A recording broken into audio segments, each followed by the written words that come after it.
Good afternoon, I'm Sheila Brummer with Siouxland Public Media News. Heavy snow in the forecast for Siouxland. The area is now under a winter storm warning starting tomorrow morning. Up to 11 inches could fall in Sioux City. Officials with the National Weather Service says snow will likely start to fall around 9 o'clock in the morning tomorrow, greatly increasing in intensity by the early afternoon. Some areas of the region could see significant amounts of snow, travel issues as well. However, the wind should not be as big of a problem with this storm, at least compared to the pre-Christmas blizzard a few weeks ago. Bond has been set at $1 million for a Sioux City man charged with shooting and killing his girlfriend on Saturday night in the city's first homicide of the year. 23-year-old Austin South faces a charge of first-degree murder and 3 counts of child endangerment for the death of 31-year-old Sarah Zoli. Nebraska Governor Jim Pillen unveiled his legislative education agenda at the state capitol in Lincoln this morning. Pillen was joined by several state lawmakers who outlined the bills they plan to introduce this session. The plan calls for injecting $270 million more into state aid funding. Part of that money would fund an extra $1,500 in aid for every public student across the state. Pillen says some districts do not get any state money right now because of the current formula. The governor also wants to create a $2.5 billion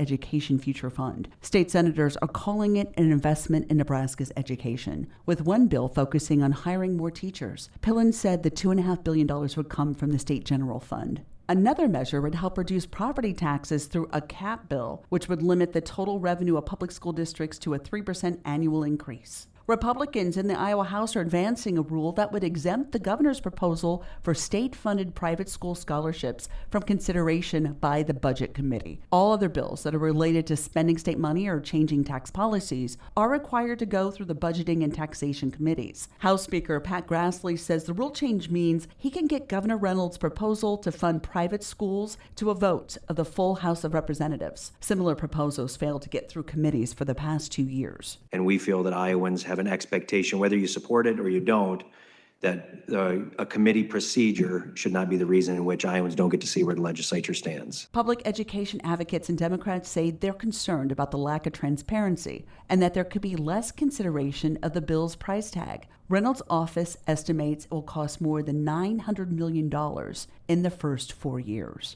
Underway right now in Des Moines, an education reform subcommittee is holding a public hearing on school choice. Listen for continuing coverage on Siouxland Public Media and during tomorrow's edition of The Exchange with host Mary Hartnett tomorrow at noon. A group of South Dakota Republican lawmakers are pushing a plan to outlaw gender-affirming health care for transgender youth. At least a dozen states are considering anti-transgender legislation this year. The South Dakota bill aims to keep children under the age of 18 from accessing puberty-blocking drugs, hormone therapy, or surgeries that enable them to present as a gender different from their sex on their birth certificate. It would also punish doctors who provide the care by revoking their medical license and exposing them to civil litigation. As Siouxland faces another winter storm, weather officials aren't forecasting an end to the drought in the Missouri River Basin anytime in the near future.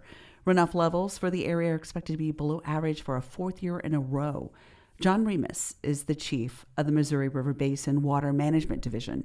He says that 2022 runoff levels were the 30th lowest in record keeping, and this year only looks to be a slight improvement. But basically, we are anticipating continuing our water conservation measures into 2023 and possibly longer.